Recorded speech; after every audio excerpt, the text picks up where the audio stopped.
기도와 용서라고 하는 주제의 부분에서 같이 나누도록 하겠습니다.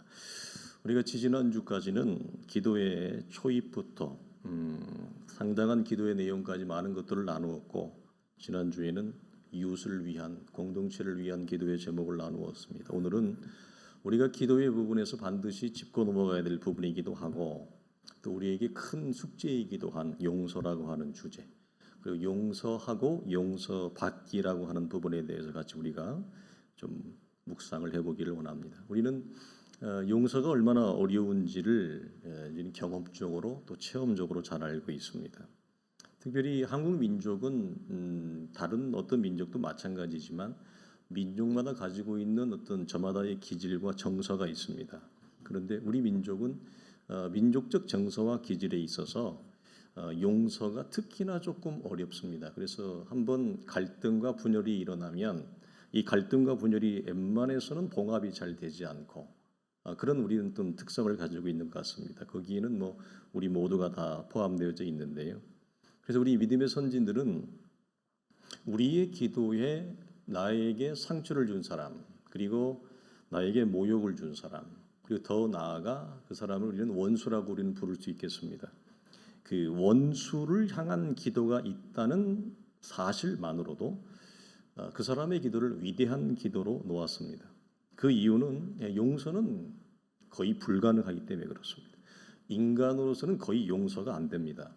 그러니까 이제 립 서비스나 멘트의 차원에서는 용서하겠다, 용서합니다, 이런 식의 미사여구는 동원할 수 있습니다. 그러나 사실은 우리의 내면 깊은 데서부터 나에게 상처와 모독을 준 사람에 대한 용서는 사실상 이루어지지 않죠. 그래서 우리는 정신적인 상처, 그리고 물리적이고 폭력적인 상처, 그리고 우리가 살다 보면 뭐 어느 나라도 마찬가지입니다만 대한민국에 특히 사기꾼들이 굉장히 많습니다. 재정적인 사기를 당해서 재정적 상처를 당한 사람, 그리고 예수를 믿는 우리에게는 영적인 상처를 준 사람이 있습니다. 교회 공동체 안에서, 특별히 뭐 교회 안에서의 어떤 사역자와 목회자와 성도의 관계에서, 아니면 성도와 성도 사이의 관계에서 영적 상처를 준 사람은 정말 용서하기가 쉽지 않은 정도가 아니라 아예 입 밖에도 잘 안 나옵니다.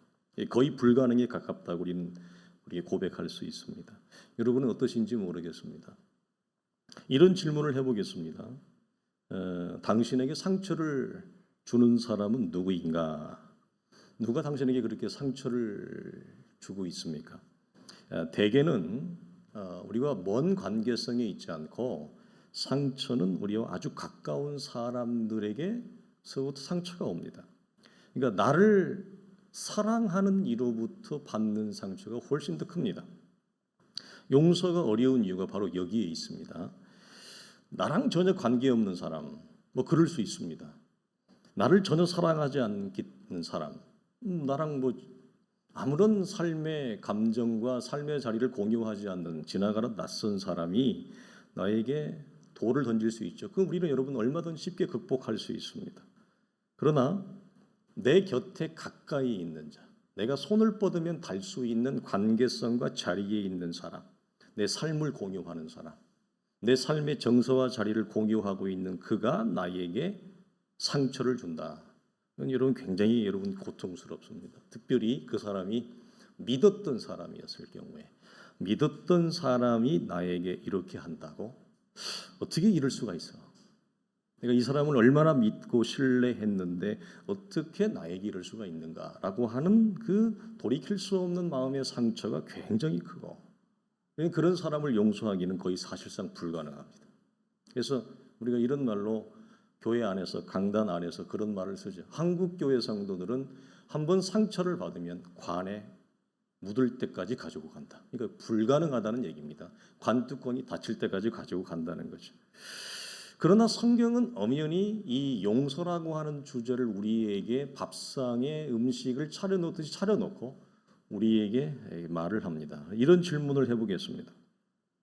여러분, 내가 용서를 받는 것과 내가 다른 사람을 용서하는 것 중에 어느 편이 여러분은 더 좀 수월하십니까? 내가 용서를 받아야 된다, 아니면 내가 다른 사람을 용서해야 된다, 어느 편이 여러분은 더 좀 수월하세요? 결론은 둘 다 어렵다. 뭐 이렇게 얘기하죠. 예. 어느 쪽도 쉬운 건 하나도 없습니다. 다 어렵습니다. 그런데 원리적으로 내가 다른 사람을 용서하기 위해서는 내가 용서함을 받아야 되는 자리에 있는 것이 확인이 될 때 타인을 용서할 수가 있습니다. 여기에는 두 가지 사실이 있기 때문에 용서를 받는 것이 훨씬 더 어렵습니다. 내가 용서함을 받는 자리에 있다라고 하는 거, 여러분은 동의하십니까? 내가 용서를 받아야 된, 내가 다른 사람을 용서해야죠, 목사님. 저 사람이 나한테 평생 얼마나 나한테 허튼 짓을 많이 했는데요. 저 사람이 나한테 얼마나 많이 폭력을 행했는데요. 어떻게 내가 저 사람이 나한테 용서를 구해야지. 내가 저 사람한테 이런 우리는 이제 일방적인 화살표와 방향을 많이 가지고 있는데 성경이 말하는 내가 용서할 힘과 용기와 넉넉함과 이건 능력입니다. 용서는 능력입니다. 대단한 능력입니다. 이건 보통 능력이 아닙니다. 용서하는 것은 이 능력을 내 안에 소유하기 위해서는 이 능력이 일어나기 위해서는 첫 번째 내가 먼저 용서함을 받는 자리와 죄인과 그런 상태에 있다는 것을 하나님 앞에서 성경적으로 깊이 인식하고 자각하는 것이 먼저입니다. 그러니까 누군가 내 잘못을 용서한다고 할 때 우리는 이렇게 반응할 수 있잖아요. 어떻게 반응하죠? 아니 내가 뭘 잘못했다고? 아니 내가 뭘 당신에게 잘못했길래 내가 당신에게 용서를 받아야만 하는가? 이렇게 우리는 저항이 일어납니다. 그렇지 않습니까? 우리가 부부의 관계에서나 친구의 관계에서나 공동체 안에서 믿음의 지체 안에서도 우리는 이런 상처를 주고받는 관계가 있거든요. 그래서 아니 당신이 나에게 더 큰 잘못을 했지. 당신이 문제지. 당신 때문에 이 모든 사단이 난 거 아니야. 이렇게 우리는 생각을 해요. 그래서 내가 용서를 당신으로부터 받아야 된다라고 하는 사실에 대해서는 기본적으로 동의하기가 어렵습니다. 이게 일반적인 상식이에요. 근데 나는 용서가 필요 없다라고 하는 강력한 이 내면적이고 본성적인 저항이 우리 안에 튀어나오게 되어지죠. 그렇지 않습니까? 그래서 이것을 내가 용서의 자리, 용서함을 받아야 될 상태, 그런 죄인이라고 하는 존재에 대한 성경적인 하나님으로 인한 확인이 깊이 내 안에 일어나지 아니하면 내가 용서를 받아야 되는 존재와 자리에 있다라고 하는 것에서 우리는 거부 반응이 강력하게 일어나요. 저는 이 부분에서 하나님의 은혜 가운데 처음 하나님을 알고 예수 그리스도를 믿을 때에 성령께서 이렇게 말씀하셨습니다. 너는 죄인이다 그랬습니다.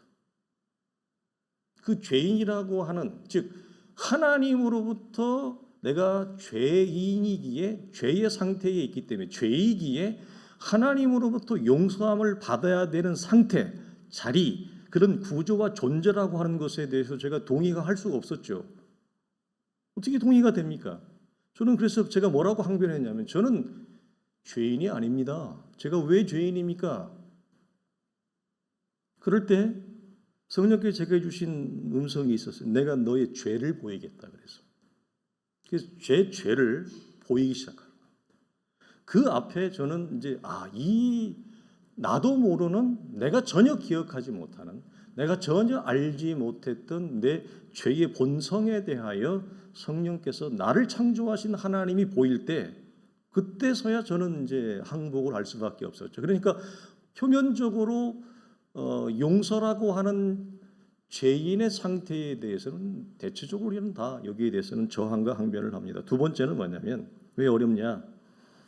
인간이라고 하는 나라고 하는 존재가 여러분 다른 사람의 필요를 채워줄 수 있을 만큼 우리는 넉넉한 존재가 아니라고 하는 사실의 인정입니다. 이게 무슨 말이냐? 우리는 인간이라고 하는 것이 얼마나 연약하고 얼마나 악한 이 연약함과 악함이 하나님을 떠난 인간의 구조와 존재와 자리가 얼마나 한계를 가지고 있다라고 하는 것에 대한 기본적으로 사람들은 잘 인식을 못합니다. 그걸 늘 묵상하거나 숙고하며 살아가지 않습니다. 늘 자신만만해하거나 늘 용기 백배하거나 나는 괜찮은 사람이야. 나 이만하면 됐지라고 하는 잘못된 허상과 망상 속에서 자신을 제대로 바라보지 못하고 헛배 부르듯이 헛똑똑으로 살아가는 경우가 대부분이 많아요. 그래서 어떤 결과가 나오느냐? 다른 사람에게 상처를 준 것을 전혀 기억하지 못합니다. 우리는 다른 사람에게 상처를 주었다고 하는 사실 자체에 대해서도 아무런 의식이나 인식이나 자각을 못합니다. 즉 무슨 말이냐? 나는 구조적으로 모든 인생은, 모든 개별적인 모든 사람은 타인에게, 그것이 부부든지 자식이든지 부모든지 친구든지 그 세상이 누구든지 서로에게 강력한 상처를 줄 수밖에 없는 가시 같은 존재라고 하는 것을 모르고 살아요. 우리는 그게 스스로 인정과 자백과 확인이 안 되기 때문에 내가 언제 내가 당신한테 내가 상처를 주어서 말해봐. 기억을 못해요. 자기가. 왜? 의식을 못하거든요. 인간이라고 하는 존재가 얼마나 다른 사람의 필요를 넉넉하게 채워줄 만큼의 영적인 자산이나 영적인 여유나 영적인 재료가 내 안에 없어요. 사람은 다 허덕여요. 다 배고픈 거예요. 너무 힘든 거예요. 살아가는 것 자체가 힘들어요. 그래서 누가 나를 도와주고 나를 공감해주고 내 편을 들어주고 내 마음을 만져 내 손을 잡아주는 사람에게 감사한 거죠. 너무 고마운 거지. 그러나 이 사실은 우리 자신이 이런 연약한 한계와 구조를 가지고 있기 때문에 우리는 내 의도와 상관없이 다른 사람에게 상처를 주는 존재라고 하는 것에 대한 솔직한 인정과 고백이 잘 안 됩니다. 그래서 우리는 다른 사람의 필요를 어떤 형태로든지 채워줄 수 있는 존재가 못 됩니다. 사람은 구조적으로 그렇습니다. 그래서 도리어 근데 우리는 뭘 잘해요? 대신 다른 사람의 빈 것을 채워줄 수 있는 어떤 힘이나 능력이나 여유를 가지고 있지 못함. 대신 뭘 잘해요? 공격하는 걸 잘하죠. 상대방을 공격하고 험담하고 무너뜨리는 건 잘해요. 왜? 인간의 구조가, 하나님을 떠난 인간의 구조가, 죄인의 구조가, 죄인의 상태가 그걸 잘할 수밖에 없는 구조로 본성적으로 모태로부터 그리고 성장하는 과정을 통해서 보고 배우고 학습해요. 다른 사람을 공격하고 험담해서 무너뜨리고 파괴시키는 것, 이걸 구조적으로 안 그래도 본성이 그런데 우리가 성장하는 과정에서 그것을 학습하고 보고 배웁니다. 가정에서 보고 배웁니다. 학교에 가면 보고 배웁니다. 특히 남자들이 모이면 그것이 강력합니다. 폭력과 힘이 절대적인 왕자를 차지하죠. 힘없는 남자애들은 저 밑에 가 있고 중고등학교만 가도 요즘은 초등학교만 가도 폭력적인 구조가 권력을 딱 가지고 있죠. 사회에 나가면 또 다른 형태의 힘을 가진 자가 위에서 군림하는 상부 구조에 딱 있어요. 이걸 본성과 어릴 때부터 가정에서 중고등학교 학교에서 세상에 나가서 사회에서 이걸 자연스럽게 학습하고 배워버립니다. 그러니까 우리는 뭘 잘해요? 그 사람의 필요를 채워줄 수 있는 안목이나 시선이나 능력이나 마음의 힘을 배우기보다는 상대방을 공격하고 험담하고 무너뜨리고 파괴시키는 거, 이건 너무 잘하는 거예요. 그래서 제가 뭐라 그랬죠? 율법과 육체는 같은 거예요. 율법은 파괴시키거든요. 육체는 파괴시키는 거거든요. 이걸 넘어설 수 있는 복음과 은혜밖에 없는 거예요. 십자가의 은혜밖에 없는 거예요. 부활의 권세밖에 없는 거예요. 그래서 이 두 가지 인정과 고백은 그리스도 안에서 정말 특별한 하나님의 은혜로 죄인의 상태와 내가 왜 구원이 필요한지라고 이런 처절한 자기 절규, 아무리 내가 괜찮은 사람이 되어지려고 해도 안 되는 걸 어떻게 해요? 그렇죠? 내가 아무리 좀 반듯한 그리스도인이 되고 훌륭한 신자가 되고 싶은데 안 되는 걸 어떻게 해? 이런 처절한 절규.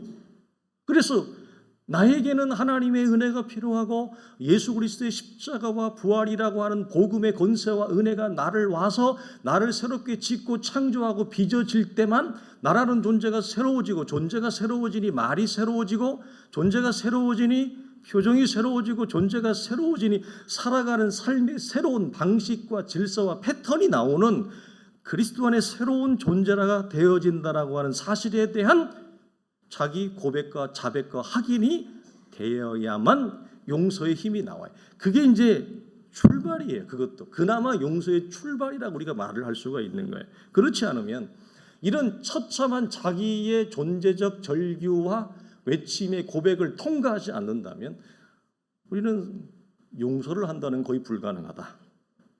우리가 그렇잖아요.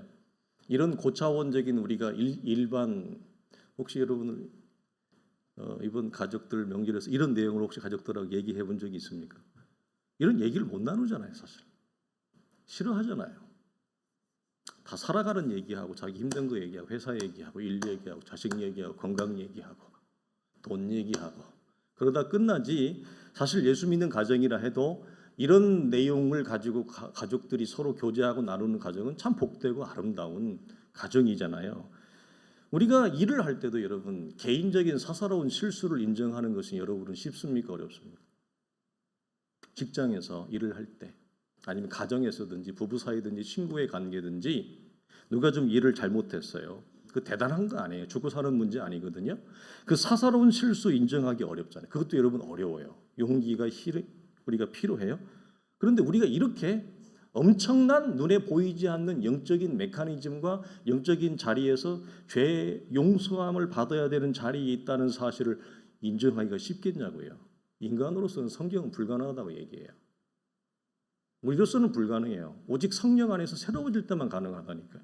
그러니까 이걸 하나님의 은혜를 빼고 용서를 말한다고 하는 건 이런 거예요. 낙타가 바늘기로 들어가려고 하는 것과 같은 거예요. 그러니까 뭐라고? 너희로서는 불가능하되 오직 하나님만이 가능하다. 용서의 시작과 힘은 어디 있느냐? 하나님 안에서 우리가 용서함을 받아야 된다라고 하는 이 엄청난 자리. 그래서 죄와 십자가의 죽음을 통해서만 우리가 이 새로운 문이 열린다라고 하는 사실을 성경적으로 확인하는 거죠. 오늘 본문에서 주님은 제자들이 이런 식으로 7번 아니라 70번씩 7번이라도 해주어라. 자, 누가복음 17장에서는 만일 하루에 7번이라도 네게 죄를 놓고 7번 내게 돌아와 내가 너에게 잘못했노라 회개하노라 하거든 너는 용서해 주거라. 이 말씀은 인간적으로는 불가능합니다. 그렇지 않습니까? 인간적으로는 이거 어떻게 받습니까? 나는 용서한다고 사람들 앞에서 목사니까 장로님이니까 권사님이니까 말을 할 수는 있어요. 그런데 여전히 마음의 분노와 원망의 감정이 떠나지를 않아요. 남아 있어요. 입으로는 얘기했는데 내 얼굴 때문에 체면 때문에 얘기는 했어요. 목사라는 체면 때문에 얘기는 했어요. 근데 집에 가서 잠이 안 오는 거예요. 여러분은 안 그런가요? 사람들을 앞이라 어쩔 수 없이 했어요. 그런데 마음의 분노와 원망의 감정이 사그라들지 않는 거예요. 그러면서 여전히 어떻게 생각하죠? 너는 네가 틀린 거야. 내가 맞았지. 내가 옳았어. 내가 옳았다라고 하는 지지를 받고 싶은 강력한 마음이 드는 거예요. 우리가 죄인이에요. 그래서 우리가 죄인인 거예요. 이것이 솔직한 우리의 심정이라고 하는 거죠. 그러나 내가 죄인이라고 하는 자백이 깊어지면 깊어질수록 우리 어떤 생각이 되냐? 우리는 다 우리 성도들 이거 경험했을 거예요. 믿음의 여정에서 다 경험할 수밖에 없는 공통의 감정과 정서가 이런 거예요. 왜? 나 같은 것을 위해서.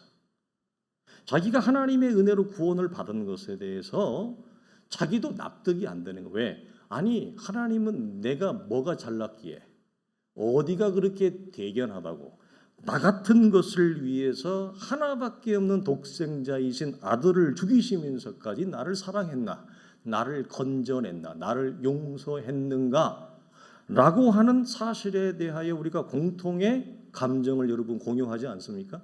이게 절감하게 되는 거예요. 그러니까 예수를 믿지만 제가 오늘 글을 올리려다가 글을 하나 안 올렸는데 이거 예수를 믿어가는 세월이 길어지면 많아지면 예수를 더 잘 믿을 거라고 생각을 했어요. 젊었을 때 하나님과의 동행이 길어지면 내가 훨씬 더 훌륭하고 아름다운 사람이 될 거라는 우리는 기대를 가지고 있었어요. 그런데 막상 나이가 들어가 보니 세월이 깊어졌는데도 내가 별반 달라지지가 않는 거예요. 예수를 잘 믿지 못하는 거예요. 내가 젊었을 때 가졌던 선한 생각과 상상이 현실이 되지 않는 거예요. 오히려 영적으로 메말라가요. 영적으로 감각이 둔해져요. 성령의 감동과 말씀을 받는 감동과 감화에 대해서 젊었을 때보다 현저히 둔해져요. 이런 걸 많은 연로하신 나이 드신 믿음의 선배들이 공통적으로 고백을 한단 말이에요. 그런 것처럼 우리가 공통적으로 고백하는, 아니 내가 뭐가 볼 게 있다고, 나처럼 속이 좁고 이기적인 나밖에 모르는 나를 위해 아들을 죽이셨는가. 이런 자백과 절규가 깊어지고 깊어져야 됩니다. 그때 거기서 어떤 것이 나오느냐, 나에게 상처를 준 그 대상을 기도의 자리로 끌고 가 기도의 입을 열기 시작합니다. 왜? 나 같은 것을 용서하신 하나님의 측량할 수 없는 은혜와 사랑에 대한 절규가 나에게 상처를 준 그 왼수 같은 녀석과 내가 다를 바가 없다는 사실. 하나도 내가 다를 바가 없는 거예요. 그 절규가 그 자리를 우리를 안내를 합니다. 그래서 그 왼수 같은 인생을 기도의 자리에 데려다 놓는 시간이 많을수록, 그것이 내 안에 반복될수록, 기도가 쌓일수록 용서할 마음과 힘이 내 안에 서서히 생기기 시작합니다. 이게 용서의 출발입니다. 어느 날 갑자기 단박에 내가 그 사람을 용서한다. 여러분, 그건 경험했지만 불가능합니다. 그거 일어나지 않습니다. 영적인 영역에서뿐만 아니라 물리적인 영역에서도 마찬가지입니다. 그럴 때 우리가 마태복음 5장에 보면, 나는 너에게 이르노니 너희 원수를 사랑하며 너희 핍박하는 자를 위하여 기도하라. 이같이 한즉 하늘에 계신 너희 아버지의 아들이 될 것이다. 자, 누가복음 6장에 그러나 너희 듣는 자에게 내가 이르노니 너희 원수를 사랑하며 너희를 미워하는 자를 선대하며 너희를 저주하는 자를 위하여 축복하고 너희를 모욕하는 자를 위하여 기도하라. 너희가 만일 너희를 사랑하는 자를 사랑하면 칭찬받을 것이 무엇이니요? 죄인들도 세리들도 사랑하는 자를 사랑하느니라. 이 말이에요. 이 내용에 이르게 되어지는 출발선에 우리가 서게 되어집니다. 마지막으로 우리가 나눌 내용은 이겁니다.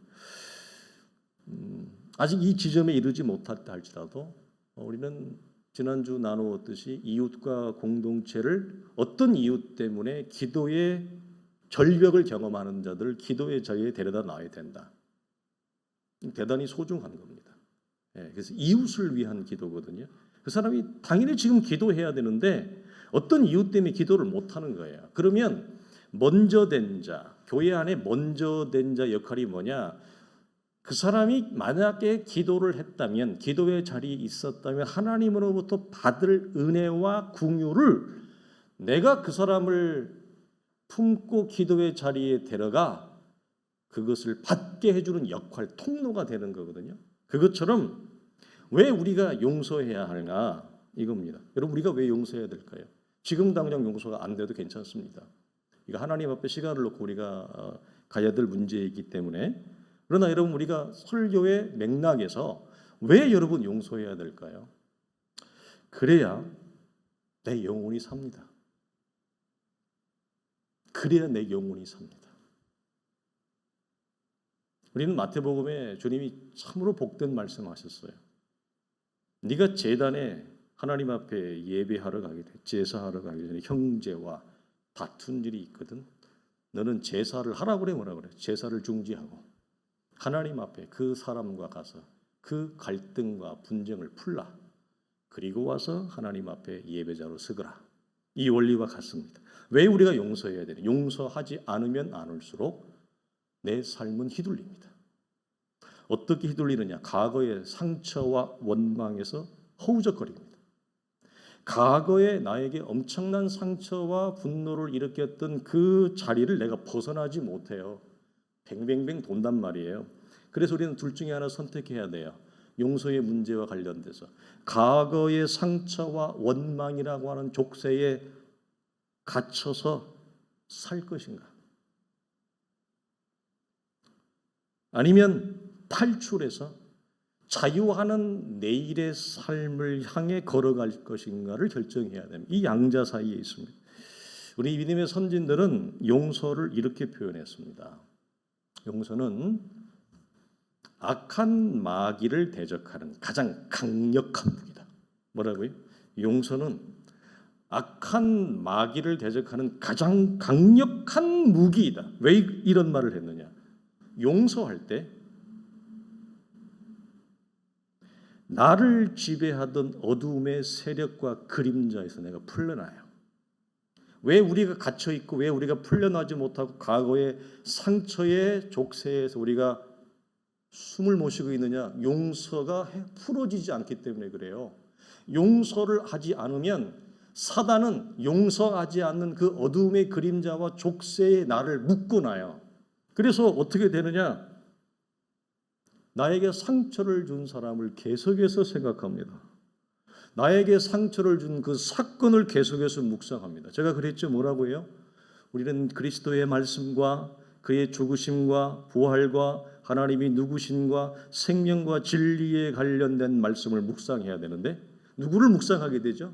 나에게 그 상처를 준 왼수 같은 녀석, 나에게 상처를 일으킨 그 왼수 같은 시간과 사건, 그 상황을 자꾸 묵상함으로 내가 내일을 향해서 하나님이 내 삶을 펼쳐가는 일에 나아가지 못하고 과거의 원망과 상처와 분노라고 하는 그 응어리 속에 나를 집어넣어요.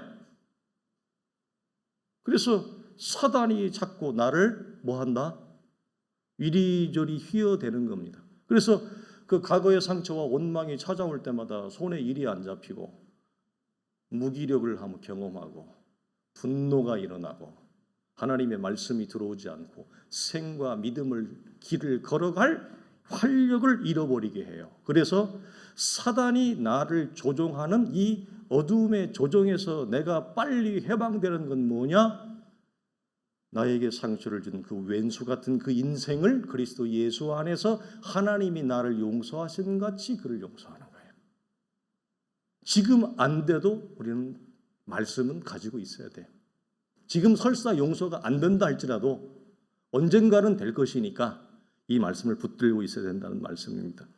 그래서 우리는 여전히 용서하지 못할 때, 용서가 지연될 때 우리는 이 과거의 상처와 원망의 자리를 탈출하지 못하게 되고 여전히 어둠의 세력의 이간질에 우리는 넘어지게 되어진다.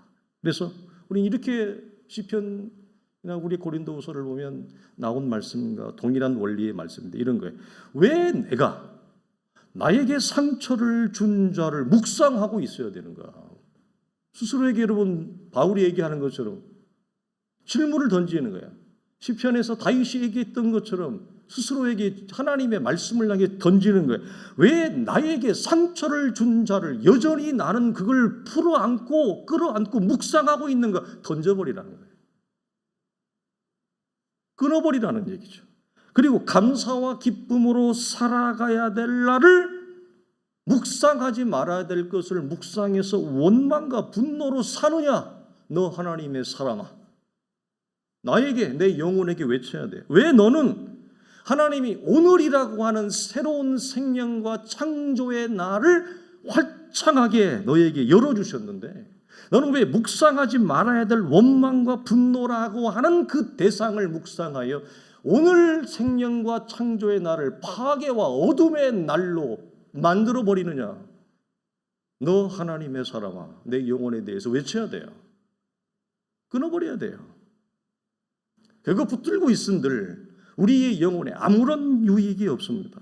상처와 원망에 갇혀서 하나님이 내게 이루시려고 한 더 나은 창조와 더 나은 구원의 생명과 하나님의 형상을 가진 자의 아름다운 믿음에 아무런 유익이 안 돼요. 이를 도리어 넘어지게 하는 거죠. 이것이 나를 넘어지게 하는 것이 아니고 무엇이겠는가? 왜 성경이 너를 핍박하는 자를 도망가라, 너를 핍박하는 자를 피하라 얘기하지 않고 기도하라 하는가? 이유가 여기 있어요. 안 보면 꼴 보기 싫어서 그냥 안 보면 되지 이게 아니고 성경은 도망가라 비겁자가 아니에요. 원수 앞에서 너를 핍박하는 자를 피하라가 아니라 그를 품고 하나님 앞에 기도의 자리로 데려가라고 하는 거예요. 여러분 놀랍지 않습니까? 우리는 이 짧은 말씀이지만 어떻게 나를 핍박하는 자를 데리고 하나님 앞에 나가서 기도하라고 하느냐 이 말이에요. 이거 말이 안 되잖아요. 이 자체가 상식적으로 말이가 받을 수가 없잖아요. 이런 말씀이. 근데 왜 그렇게 하느냐? 왜 성경이 원수를 용서하라고 하느냐? 우리의 영혼의 유익, 어떤 유익? 하나님이 그리스도 안에서 나를 구원하셔서 나에게 이전과 다른 더 복되고 귀하고 아름다운 하나님의 형상으로의 더 온전한 인생을 만들기를 하나님이 그 창조를 해나가시는데 그 부활의 창조를 하나님이 이루어 가시는데 그걸 막는 게 뭐냐? 용서하지 못하고 있는 그 과거의 어두움의 대상과 사건과 그림자인 것입니다. 끊어버리라는 것이 예수 그리스도의 십자가와 함께 죽음을 던져버리라고 하는 것이죠. 그래서 우리가 용서의 장벽은 지금 안 되더라도 우리가 하나님 앞에는 언젠간 이걸 결자 해지를 해야 됩니다. 저는 개인적으로 영적인 영역이 아니고 인간적인 영역에서 오랫동안 용서하지 못하는 대상이 있었습니다. 왜 그러느냐? 그 인생 때문에 제 인생이 파괴됐거든요. 만약에 그 인생이 없었으면 저는 더 나은 삶을 분명히 살았을 것입니다. 인간적으로 볼 때, 어릴 때 말할 수 없는 고통과 침몰로 나를 이끌어간 사람이에요. 그 사람이 그 어둠의 침몰과 같은 그 어둠의 구멍이 없었다면 저는 분명히 더 밝은 삶을 살았을 것입니다. 그래서 오랫동안 그 대상을 용서하지 못했습니다. 제 마음속에 어떤 생각이 있었는지 아세요? 살아서 뭐하냐? 빨리 죽어라. 너 같은 인생이 살아있는 것이 세상의 해악이다. 빨리 죽어라. 왜 하나님은 저 인생을 아직도 살려두시나? 이런 원망과 분노의 마음이 제 안에 굉장히 컸습니다. 인간적인 영역에서. 그런데 이게 시간이 흘러가면서 용서할 힘이 생기기 시작하고 나에게 엄청난 상처와 절망과 분노를 안겨준 인생에 대한 깊은 긍휼이 일어나기 시작하면서 그를 기도의 자리로 끌고 가기 시작했습니다. 그리고 어느 날 내 마음에서 씻은 듯이 그 과거의 족쇄가 사라진 것을 경험했습니다. 마찬가지 우리 모두가 용서의 장벽을 우리가 넘기를 바랍니다. 그래서 하나님이 내 인생을 향한 그 자유와 기쁨을 누릴 수 있기를 주님의 이름으로 축원합니다.